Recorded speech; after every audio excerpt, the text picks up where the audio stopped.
and welcome to the first webinar of 2021 from the Hull and Humber Chamber of Commerce. I'm Pauline Wade, the Chamber's International Trade Director. Today's panel will discuss the EU-UK Trade and Cooperation Agreement, its impact on business and how they are coping in the first few days of a new trading environment. We're delighted to be joined by our panelists who are at the forefront of the change. First of all, I'd like to welcome Jesper Bank, Chief Commercial Officer from the Port of Esbjerg in Denmark. Welcome, Jesper. Lawrence Detman, Chief Inspector, Port Health Authority, Hull, Goole and the Humber Sea Terminal. Alan Platt, Group Chief Executive of the John Good Group of Companies. And last but by no means least, Dominic Ward, Senior Partner and Shipping and Trade Solicitor from Andrew Jackson's Solicitors in Hull. Today's host is Phil Jones, President of the Hull and Humber Chamber of Commerce. Also joining us are colleagues and partners from Denmark, so warm welcome to you all. Please use the Q&A in your browser to ask questions. Questions can be submitted while live to each speaker. Please note the webinar is being recorded. So let us now start. So over to you, Phil, and the rest of the panelists. Thank you. Thanks, Pauline. Thank you very much. Okay. And yeah, just by way of opening remarks, I'd just like to say that the TCA, as you referred to it there, the Trade and Cooperation Agreement, has been something that I've spent a good deal of time taking a look at over the last few days. And international trade is not actually my forte on a daily basis. I tend to be more domestic in my activities. I'm actually at the moment doing importing a door from California, which is a personal project that I'm on with. So that's thrown up a few interesting curveballs as it has developed. But yeah, so we're going to be talking through the aspects of the Trade Cooperation Agreement. And my not being particularly knowledgeable, at least I'm helped by the panelists who are, and between them they've got an awful lot of experience of international trade, which they will share with us. We are very much at the start of this arrangement between the United Kingdom and the European Union, having only been in now 7 days in existence, the TCA. We're very pleased that it is a free trade agreement, so it's tariff free.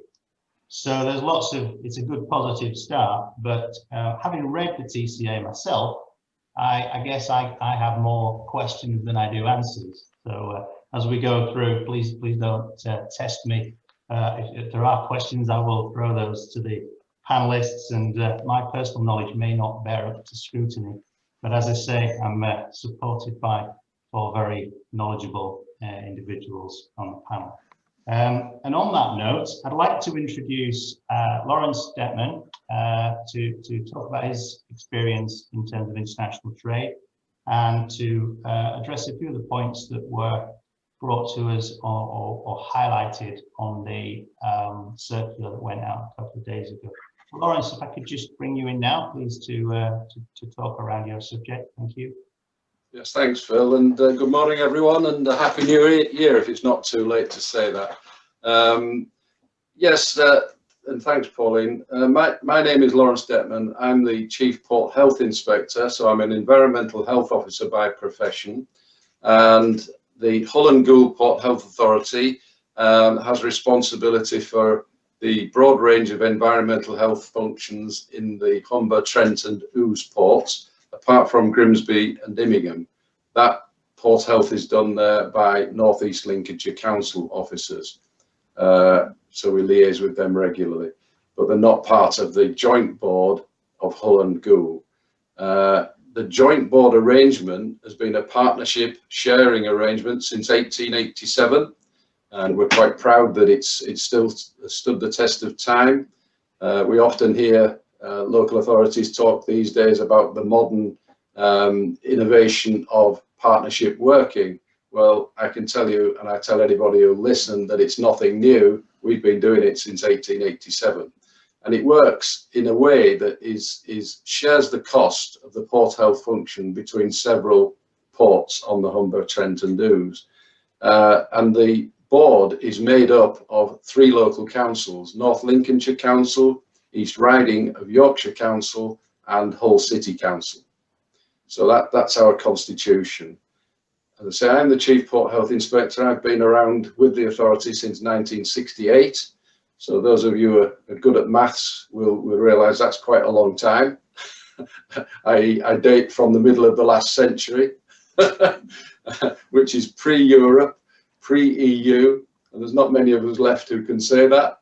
But you talk, Phil, about experience. Well, I can remember how we used to do things, and I can honestly say that it doesn't really stand us in good stead for how we are going to do things. So I can't rely on that distant experience. I've been Chief Inspector for the last 20 years. And I say we have a broad range of functions ranging from ship inspections, ship sanitary inspections, pollution control, infectious disease control, and imported food control. Now, whilst we haven't done much imported food control for a lot of years, because with the geographical location of our ports, we are predominantly facing Europe. So we don't get hardly any rest of the world, i.e. non-European products coming into our ports. So consequently, our experience of imported food inspection of recent years is quite limited. And so this new venture from the 1st of January, we've been preparing for that and for what's to follow this year for the last 4.5 years since the referendum. And as everyone will know, there's been an awful lot of confusion. We have left it a little late, to say the least. And I don't want to be political because I'm not allowed to be, but we are where we are is a common saying, and that's what we need to do. So we are preparing, we're still preparing. Fortunately, because of the COVID situation, which everyone knows is pretty dire at the moment, again, here in the UK, it's rather set us back. As you can probably see from my location, I'm working from home. Most of us are working from home most of the time and have been for the last 10 months. So our preparations have been somewhat more difficult because of that. And as I mentioned, we also have responsibility as a Port Health Authority for infectious disease control. So a lot of our time has been, and is increasingly so, dedicated to dealing with COVID outbreaks and cases on ships arriving. So, and taking precautions and preventative measures on there. So it's been very difficult, to say the least. And we are a small team, a very small team of professional officers, including myself. And we are currently looking to recruit to expand that team to cope with the new work in checking EU food products, particularly products of animal origin, that will be coming in as from 1st of January. The way it's going to be done, the British government decided that they would phase in the checks rather than have a big bang on the 1st of January and start to do the full checks, which I believe Jesper will say later, that's what they are doing. The rest of Europe are checking our stuff from the 1st of January, subject to full checks. But we're not doing it that way here. We've recognised that EU products have been coming into the UK for the last 40 years. They are harmonised products and the risk is low. That doesn't mean there's no risk. The risk is low. And so from the 1st of January, we are only checking certain things, and that's fishery products for what are called IUU certification, that's illegal and unregulated fishing, and organic products. We're checking certification for those products only until the 1st of April, and then we will be checking all products of animal origin, doing documentary checks only, and then the 1st of July is the big one, which we are very much focused on, where new border control posts that are currently about to be started to be built, one at Killingholme and one at King George Dock in Hull, but also for colleagues at North East Lincolnshire, there's a large one being built at Immingham for them to use as well. So it's a major infrastructure project. They have to be ready for the 1st of July, so that the timescale is extremely tight to get these things off the ground and to have the things ready for the 1st of July. That's when the full checks will kick in, full documentary checks, full identity checks and physical checks. But the physical checks on EU products will be at around about 1% to start with. So the number of actual physical checks we will be doing at the border control post from the 1st of July until further notice will be only set at 1%. That reflects the low risk nature of those products. But we will of course be checking 100% of the documentation. So any errors in the documentary checks can lead to an extra physical check as well. So that's the safeguard. Whether it will continue at 1% indefinitely has yet to be decided. I guess it will be about experience and how things go from the 1st of July, which will dictate, what we do in the future. The good news for us is that we will be charging the importers. That's not what your importers or your members really want to hear, I'm sure, but we will be charging on a very fair, as far as I'm concerned, a fair basis based on what we charge already and have done for rest of the world products coming in. So it's on a per tonnage basis, each consignment. We will be basing our charges on the tonnage of each consignment. So it roughly works out at, say, a 20-ton consignment of, say, frozen fish. It probably works out at around just over £100. That's for the checks, which is fairly modest actually for the outlay that we will have to make. Yeah. The other good news is that we did receive some government funding for our recruitment and procurement purposes. It's the first time in my 50-odd years experience that we've received any central government funding, because otherwise we are reliant on our local council taxpayers, which again would seem perhaps a little unfair that we are carrying out checks on things which predominantly don't really stay in this area. So to the benefit of the UK PLC, our council taxpayers actually fund a large part of our operation. And it's something that I've been very keen throughout my career to point out to government that would seem perhaps a little unfair. So for once, we will be more reliant on the charges we make rather than the council taxpayers footing the bill. But we've a lot to do. We're embarking on this recruitment process very shortly, and the difficulties are such things as training people from scratch during the current lockdown situation. It's a great difficulty, but it's one that I'm sure is shared across the board by all organisations at the moment. So as I say, I'm quite excited by it. I don't want to be just doom and gloom. I think it's a major step forward for this authority, for my authority, and my officers too. I'm a big believer in creating a career path that is interesting, exciting, and this is just another element of that, which I think is going to broaden out the scope of what we do. And as I say, I'm quite excited by the prospect now we're actually on with it. It's been quite traumatic, to say the least, for the last 4 years in gaining some sort of certainty as to which direction we've been heading in. But one thing I'll just say before I finish is that the deal, the post-EU transition deal, will not make one iota of difference to what checks we will be doing. It has no bearing on the checks that we will be carrying out. So that's it really, Phil, if anybody... Yeah, no, that's great. Thanks, Lawrence. Yeah, I mean, obviously you've got vast experience having been in the organisation for such a length of time and seeing how it's evolved over the years. I would imagine you've never seen perhaps such a period of change and so much challenge all in such a fairly short period of time as this. No, not at all, Phil. I mean, we've had some major challenges in the past, but this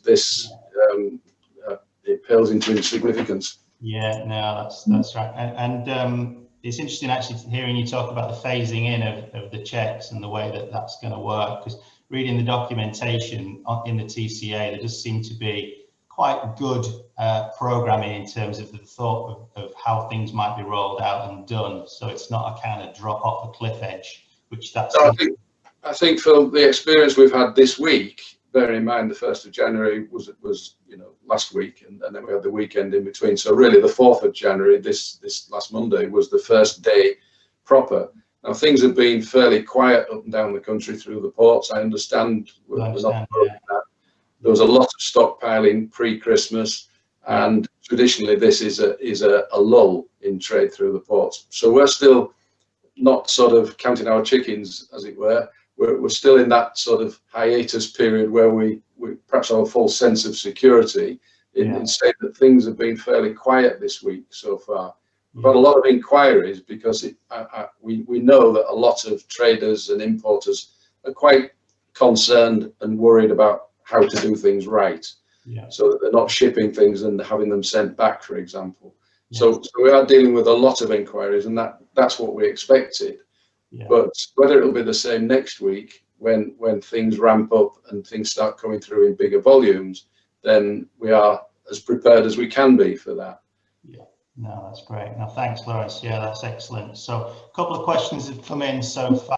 One that Pauline has taken, because it was a sort of a technical question to do with invoicing, which she's dealt with through the chat, and there's another one that's come up which is more legalistically orientated, I guess, to do with the VAT ratings. We'll handle that later on. If I can just bring Jesper in now. Jesper is in Denmark, and he's one of our trading partners. He's in the port of Esbjerg, is that right? Am I saying that right? That's right, yes. Yeah, that's great. If you could tell us about your experience, please, and where you see things going, Jesper, that'd be excellent. Thank you. Yeah, thanks, Phil, and thanks for having me on this panel. This is great. I represent the Port Esbjerg and North Sea Port, obviously then facing the UK. And as you indicate, we have had a long history with doing trade and traffic with your region. We are a ro-ro port, so this is roll-on, roll-off trailer port in regards to trade and traffic with the UK, the largest in Denmark. So we have daily routes to Immingham. DFDS is going back and forth every day. So obviously Brexit has had a large impact on our activities. You know, the UK will be the third most important export market for Denmark, and that will primarily be agricultural products. So a lot of bacon, a lot of butter, a lot of pork is floating from Denmark to the UK, right? And also we do a lot of offshore wind turbine. Some of you might know that Port Esbjerg is an epicenter of offshore wind, world class, the largest in the world. So, and obviously we have had the UK market as a very important market for us in these turbine components, being exported from Esbjerg or even being installed and served from Denmark. So we have had a long tradition with dealing with your region in these areas. So Brexit has had a very large impact on how we think and what we should be prepared for. Basically, we were told by authorities from day one, and day one being about 4 years ago, right? Be prepared for a full-scale hard Brexit. That was basically what we were told. And then during these 4 years, we have been working with a lot of different scenarios, tariffs, no tariffs, administrative burdens, no burdens, technology issues, border inspection posts, and this has been like going for a moving target, right? You know, so 3 months ago we had to take, now we have to decide to invest in the border inspection point. This is all new for us, just as Lawrence mentioned. We in Esbjerg, we were only accustomed to dealing with EU products. So you being a third country for us now, this is all new for us. So we had to establish a border inspection point, and it was ready the 28th of December. So we can take in products from UK and for other third countries now in Esbjerg. And this obviously have been very important for us to be ready, so we can keep trade and traffic with the UK. If I should have any worries, obviously there is the administrative burden, but seen from our point of view and our dialogue with our customers, technology will be one of the tools to solve this. And many of our customers, at least the large customers, Danish Crown, Tulip, Arla, they are accustomed to importing, exporting from third countries, being the Far East or US, or so the systems were kind of in place. So the worries are not on the big companies. Our worries are on the small companies. But on both sides, are they able to cope with these new? There might be new things for some of the smaller companies, and that's worrying. That's perhaps 20% of the traffic between us. The trade is based on smaller companies, and the 80% is the large companies. So that's a worry. Another worry that we have that will be towards the offshore wind industry, the turbine industry. There is a lot of this industry regards the North Sea as one market.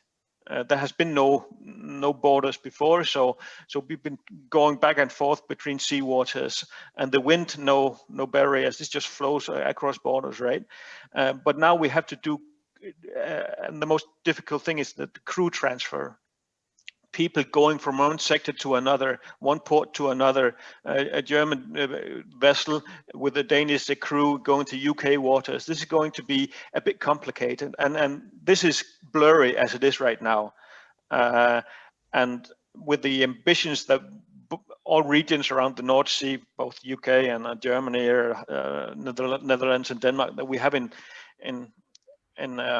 offshore wind and the greening, there's still some work to be done here. We haven't seen all the problems yet, but we have to solve these so that keep bringing the cost of energy down and keep the greening going up, right? So this is an issue that we will be following very closely from our side. Right. Bottom line, we are ready to do trade and traffic with the UK when it comes to traditional road traffic. There's a learning curve and focus on the small companies to assist them, and then focus on the greening and the crew transfer issue. That's the situation from our side. Great, thanks, Jesper. And in terms of our trade, I mean, we do a significant amount of trade with you guys through Esbjerg, and obviously we're very much our interests lie very much in the renewable energy sector, so we're very keen that continues and that it works well. And in terms of the significance to you guys, can you give us a kind of indication in terms of proportional significance? Is it at least 50% of the activities in the port of Esbjerg is UK related? Right. So not that we have all alternatives, but this is important for us. Really important. Over the last few years, you would have been concerned that the agreements that are put in place are going to be adequate. Yes, and we are happy that we have no tariffs. That's check number one. I'm very happy. So we're kind of in a good place overall. I mean, yes. I think, that's good. I'm noticing that we're getting a lot of questions coming in now, so that's good. It's not always the case on webinars, and seemingly this is a really a topic that's evoking a lot of interest, and people are wanting to understand. Some of the questions that are being asked are quite detailed, and there are agencies, not least Chamber of Commerce, as such, that can assist with the specifics, and there will be questions which are quite specific to certain industries, so perhaps they might be things that we can pick up on after the webinar, because we've only got an hour here today. Thank you, Jesper, that's excellent, and thank you for your input there. I'm going to bring in Alan Platt now from John Good to tell us about his experiences and where he thinks we're at right now with the trade agreement with Europe. Thanks, Alan. Yeah, thank you, Phil. Morning, everybody. Yeah, I'm Alan Platt, CEO of the John Good Group. We are a shipping and logistics, a 3PL business. Activities primarily in freight forwarding, which is sea, air, and road, warehousing, container haulage and distribution throughout the UK, customs clearance, clearly, and also ship agency. Our head office is here in the Humber in Hull at Bridgehead. Although we have 18 different sites around the UK, which complement our overseas activities in Turkey, in the US, in Netherlands, Germany, France, and also in Iceland. So I guess we're very much at the grassroots of this Brexit situation, coming at it from both ends, if you like. And our preparations really started certainly 3 years ago in terms of planning towards 1st of January 2021.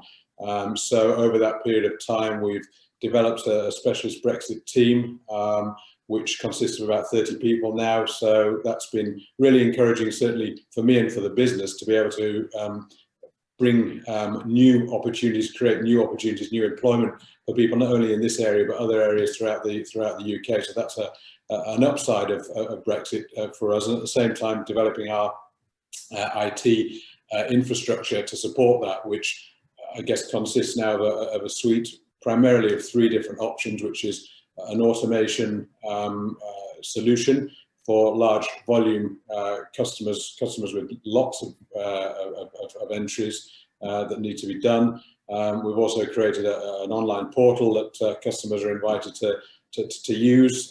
They can actually upload the data themselves. Through that, we then transact the customs clearance. Of course, still there remains the manual side of customs entries as well, where necessary. So I think being at the grassroots, it would be useful for me to probably give you an idea of how I see the landscape in terms of where do I think people are at the moment, some of the effects on business, how Brexit I think is already driving people's changes in behaviour, and maybe 1 or 2 risks that I see for business. So in terms of the landscape, where are we now? Without a doubt, there's still an unpreparedness lurking out there amongst UK PLC, amongst businesses, small, large. It's very, very prevalent. You know, we all have had to suffer the TV campaign for months now, saying get ready, prepare for Brexit. You know, the reality is, what have we been preparing for right up until 24th of December? It's all right telling everyone to prepare, but what are we preparing for? A deal, or are we preparing for a no deal? Obviously, the no deal would have brought all the fiscal side into the equation, which would have been a headache for everybody, including ourselves. Fortunately, sense prevailed and a deal was done. So definitely still some unpreparedness out there, and understandably too. Confusion, there's a huge amount of confusion still through a lack of clarity linked to certain aspects of the customs clearance process. And again, naturally, a lack of understanding around requirements and processes involved. And I think this all leads to a large amount of concern, because at the end of the day, you know, customs clearance is a legal declaration, and the implications of getting it wrong are quite severe. So I think that's all those sort of 4 areas really are very valid in terms of what people and businesses are struggling with still today, even though we've hit or gone past 1st of January.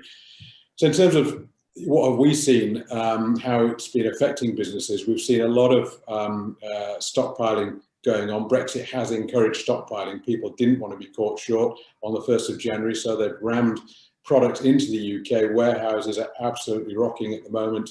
There's no space there. But of course, stockpiling, particularly for smaller organisations, has effects on things like cash flow, negative effects on cash flow, because, you know, if you're not selling it, it's tied up in stock. You know, nobody wants to look at cash on pallets.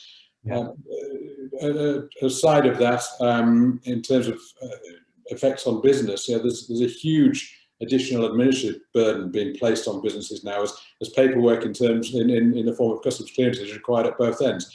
Full import-export declarations for cargo moving in and out of the UK. And just to give some sense of perspective on this, it's estimated that around about 150,000 UK exporters have never ventured outside the EU bloc. And what I mean by that is they've never actually traded outside the EU bloc.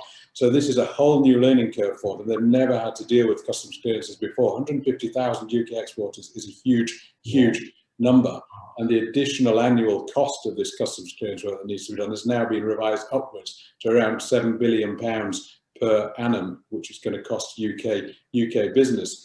So these kind of effects have already started to drive certain changes in behavioural patterns, and customers have started throughout 2020 to really look at re-evaluating their supply chains, because at the end of the day, customers are seeking greater resilience from their supply chains, and the constant shifting of these Brexit deadlines really hasn't helped, and the lack of clarity has meant that customers have been examining different routes, but more interestingly, they've examined different routes and in some cases have shifted. And COVID, of course, has also exposed a lot of vulnerabilities in customers' supply chains. So in order to try and get a greater resilience into supply chains, what we've seen is a really marked shift from European trailer transport, for example, across the short sea containers, and short sea shipping lines now coming in from close Europe, so from Netherlands, from Benelux, from Spain, from Portugal, and other short sea trades are again absolutely rammed. Trying to get space on those vessels is very, very difficult. There's also been a significant shift, and I think will continue to be so, on the cross-channel freight from accompanied trailers to unaccompanied trailers, because European operators don't want to run the risk of their trucks being delayed now at some of the main ferry ports, such as Dover, because they don't know how long their truck is likely to be stuck there, and they want it back in circulation back on mainland Europe. So tending to shift from, as I say, accompanied to unaccompanied. So we're going to see less European lorries on the roads here in the UK for sure. And again, just to give you an idea about in Tilbury, Port of Tilbury, on just the Tilbury-Zeebrugge route in December only, they saw a 20% increase in unaccompanied freight volume, whilst Dover, since the referendum, since 2016, has seen a just over 14% drop in its volumes. And this is all linking back to what I'm saying about changing and re-evaluating supply chains. In terms of the effect on warehousing, the model of just-in-time, which the UK was one of the early adopters of just-in-time, i.e. bringing cargo into the UK onto the production line as you need it, really is changing now to just-in-case. So customers we're seeing are now willing and wanting to hold stocks in the UK so that it's there just in case, rather than having it on a just-in-time basis to try and circumvent some of the problems at the borders. So that's certainly some of what we're seeing, and I think Dominic might touch on it, not wanting to preempt or drop a minute. But one of the biggest risks to business is the increased risk of exposure due to the fact that customers may not fully understand these legal implications around the switching from the Union Customs Code to the Cross-Border Trade Act 2018. And I'm sure a lot of you on this webinar will be familiar with, or certainly have heard the terms bandied about direct and indirect representation. So hopefully Dominic might touch on that. But that's one of the most significant risks of getting that wrong that we see as a business. So that's a sort of brief overview, I guess, at grassroots level, Phil. Wow, thanks, Alan. Yeah, it's what strikes me is the complexity. I mean, you're right there at the forefront of this in terms of logistics, and you will no doubt see that clients, customers that you've traded, that have used your services for many years, now faced with these complex issues that they require assistance to resolve. And it's certainly in the short term, for a little while, it's going to be there's going to be a lot of turmoil and a lot of head scratching and certain delays, and certainly, I mean, are you seeing that with the customers, and are they finding solutions to those conundrums? Are they finding people who can help them with that, or is that something that you were able to do for them or with them, or how is that operated? Yeah, I mean, we thought that we had a very high level of inquiries during Q4 when people were starting to come out of COVID a little bit. But I have to say the inquiry level since we came back on Monday has far exceeded that. As people sort of really have woken up or have sort of struggled with solutions that they thought that they'd put in place. So yes, but we are, and that's one of the reasons why I've created this online portal, Phil, is to allow customers to actually still have ownership to a large degree of the process. But they won't have the facilities to transact or transmit the actual customs clearance. So that's proven to be a very popular tool. Yeah. Do you have any input into the kind of rules of origin aspect of things? I mean, you wouldn't have to concern yourself with that as the logistics company, presumably. Do you have to check paperwork on that, or is there any requirement that? Yeah, I mean, rules of origin is not my speciality, Phil. So thanks for that. No, I started to delve into it, looking at the TCA, and I'm thinking, But if there's anything specifically around rules of origin, I'm happy to take that away and come back to and share it with the. I think that's all. Each individual person trading whatever they might be trading needs to. You would have to. Initially, it's quite frightening, but I imagine that, for example, if you assemble something in the UK, which is imported from India and then exported to Europe, then there are certain rules over there. It's mind-blowing, but if it's your trade and that's what you do, then those things will get sorted out. But in the immediate term, it's like, my goodness, this is also complex. And I guess those are the things that, they need to be looked at in detail. But no, that's great. Thanks, Alan, and that's really useful. I'll bring Dominic in now because he's got the legal knowledge of these things and deals with international trade.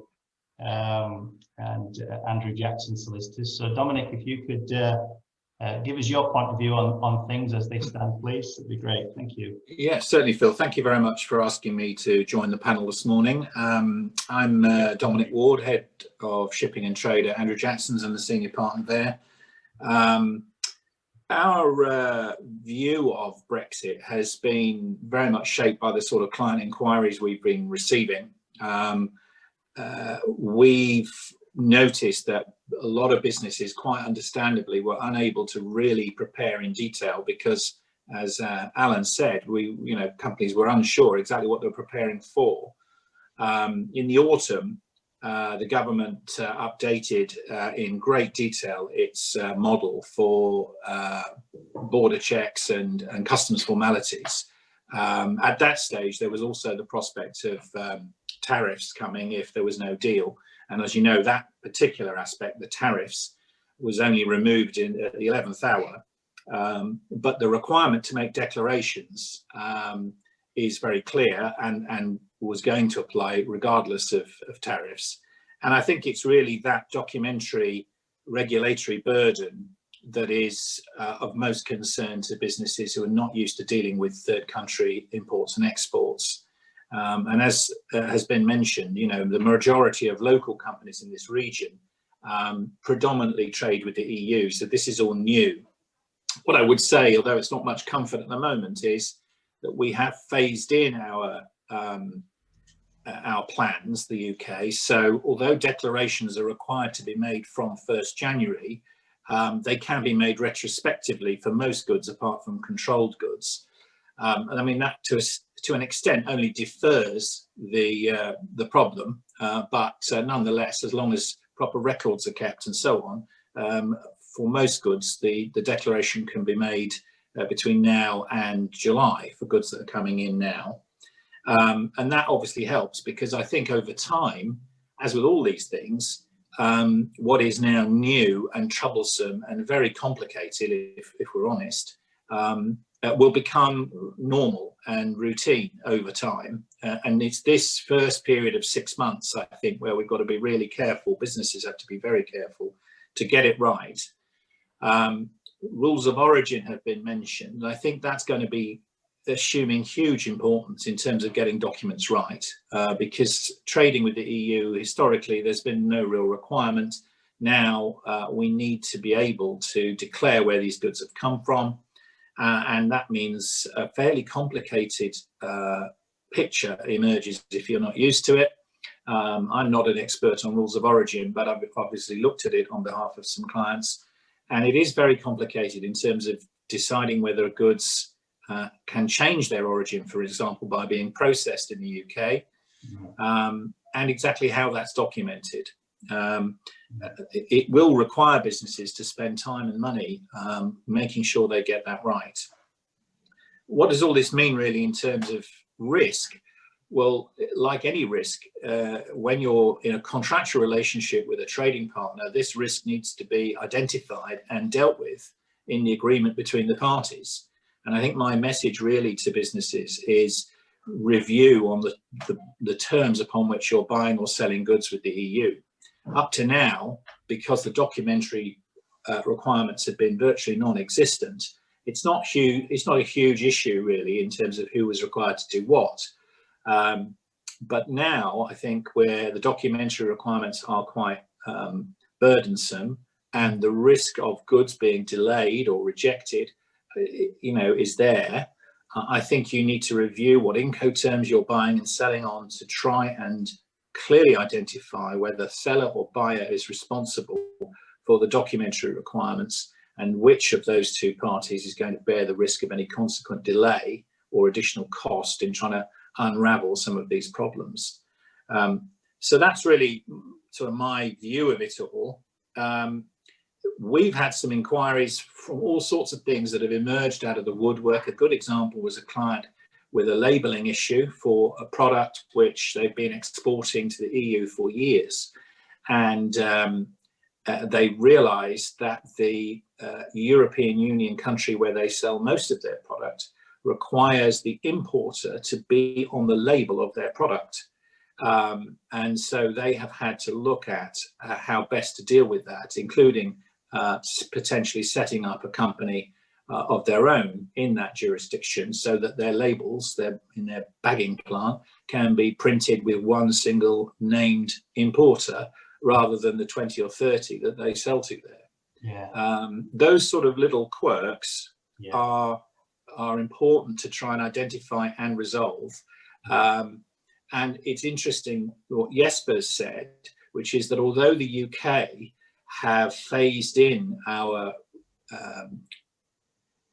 control of goods, if I can put it in the loose sense of the word, and documents over the next 6 months, many of the European Union countries are already on 1st January and are checking all the documents and are able to do physical inspections. So especially if you're exporting to the EU, there isn't a phased approach. You've got to get this right from day one. We've also had queries regarding setting up companies overseas. We're fortunate that, having done shipping for centuries, we've got a very strong network of law firms we deal with in most of the European Union jurisdictions. So we've been able to tap into them to assist us with advice on the ground. I think things will get better. I just want to pick up on something Alan dropped me into, which was the Cross-Border Trade Act 2018, which came into force despite its year, just before 1st January. The European Union Customs Code brought in a concept of direct and indirect representation, whereby a customs agent would make a declaration on behalf of a principal in one or other of those capacities, almost always as a direct representative, because when the agent makes a declaration as a direct representative, it does so in the principal's name, and any duty or tax liability which arises from that declaration is the principal's responsibility, not the agent's. The Act replicates that regime. They're now called customs agents rather than representatives, and they can be direct or indirect as before. The important thing to remember there, though, is that the UK customs agent can only be a direct representative if its principal is in the UK. If its principal is not in the UK, it will be deemed to be an indirect representative, and it will be jointly and severally liable with the principal for any duty or tax. And the same applies if there isn't a form of authorization in place identifying that the principal has authorized the agent. So those are new and important concepts to bear in mind, particularly if you are a forwarder or a customs agent, in the UK, and your principal is based overseas. Even if they fill in a form to say they're appointing you as a direct representative, it will be deemed by the Act to be an indirect representative relationship. So there's a lot of subtleties. None of it's highlighted. I mean, to be fair to BIFA, they have flagged this issue in their magazines, so they are trying to inform the trade about it. But there are lots of things that parties need to be aware of, which all boil down effectively to risk of delay and need to be dealt with in the relationship between seller and buyer. So my advice would be, please check what Incoterm you're using when you're negotiating to sell or buy goods with European Union customers. We had an example the other day where a company has always sold on the basis of CIF. CIF actually, the risk passes only when the goods are loaded on the ship. And this was containerized trade, whereas carriage paid to, or CIP, CIP, that's where the risk passes when the goods are delivered to the carrier, not put on the ship. And obviously with congestions in ports, with the potential for delay causing delays at container terminals, as the seller, you would want that risk to pass when you deliver the goods to the carrier, not when it actually goes on the ship, because that time lag could be quite extended, and you really don't want that to be your risk. So using the right Incoterm is really important, just to make sure that risk is passing when you thought it was passing. Yeah. Really, that's my overview of it. It will be really interesting to see how these next 6 months pan out, and I'm reasonably confident businesses tend to get on with life despite what our political masters put in our path in terms of difficulties. Most people don't throw their hands up in the air and give in. So I'm sure businesses will get used to it and find a way through. But it may take a bit of time, and it might cost some money in the short term.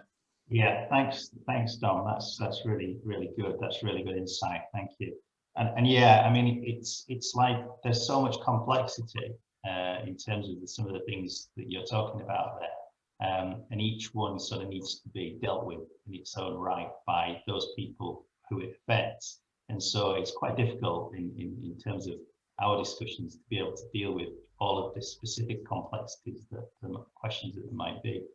I can see that in terms of the questioning that's coming through. Actually, there's one or two things, and I'm not entirely sure where to direct the questions, because some of them are quite specific in nature.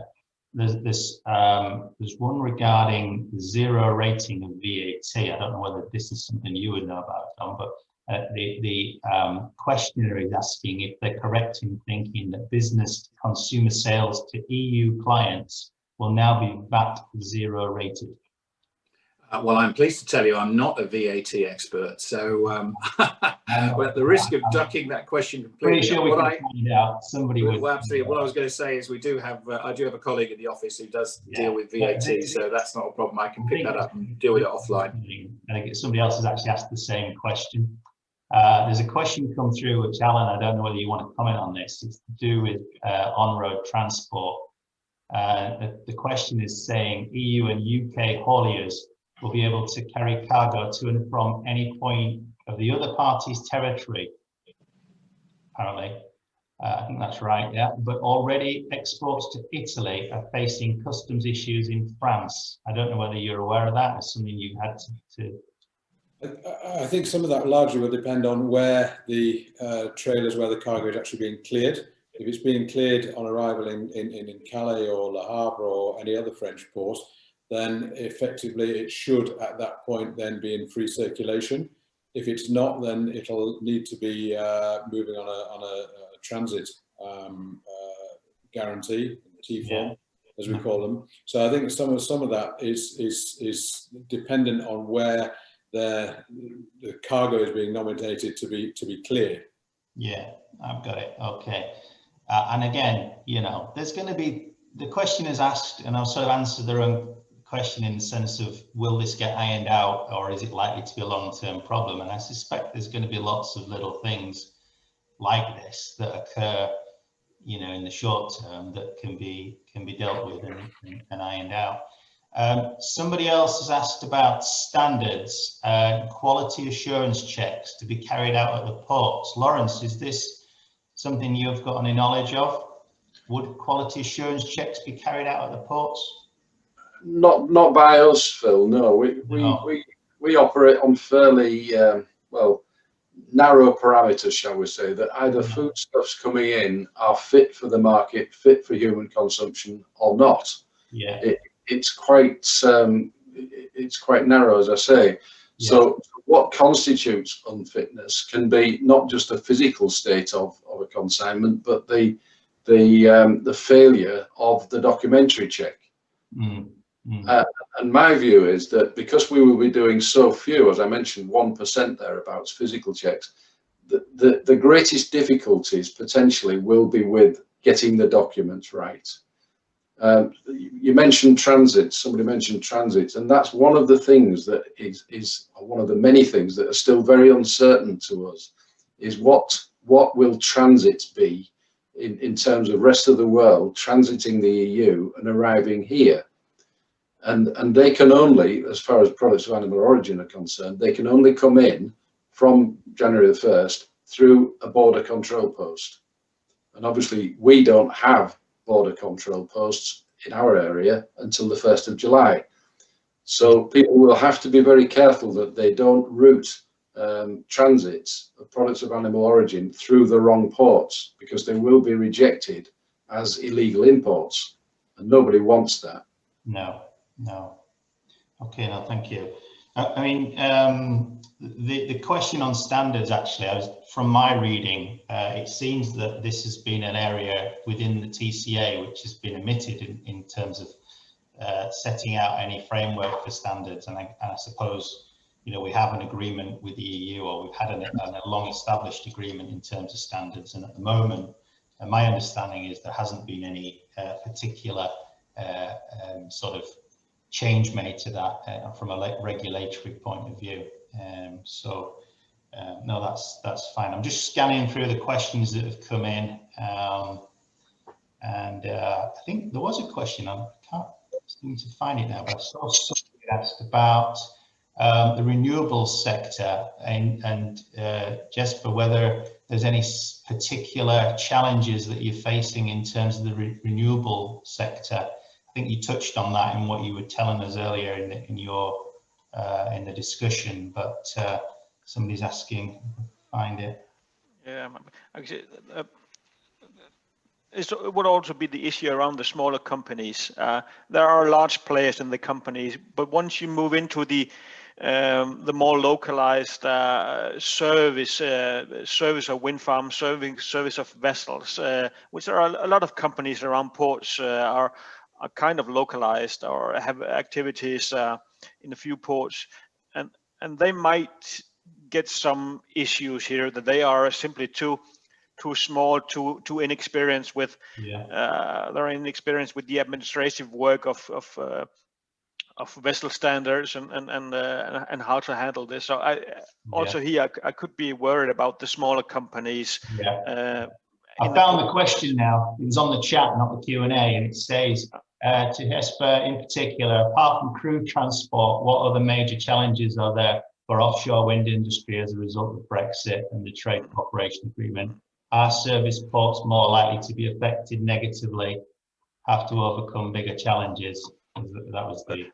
Most fortunately, both for us and the UK, is that there is this is still an emerging market, so it's growing. So there will be work to be done. But some of my other panelists touched on this.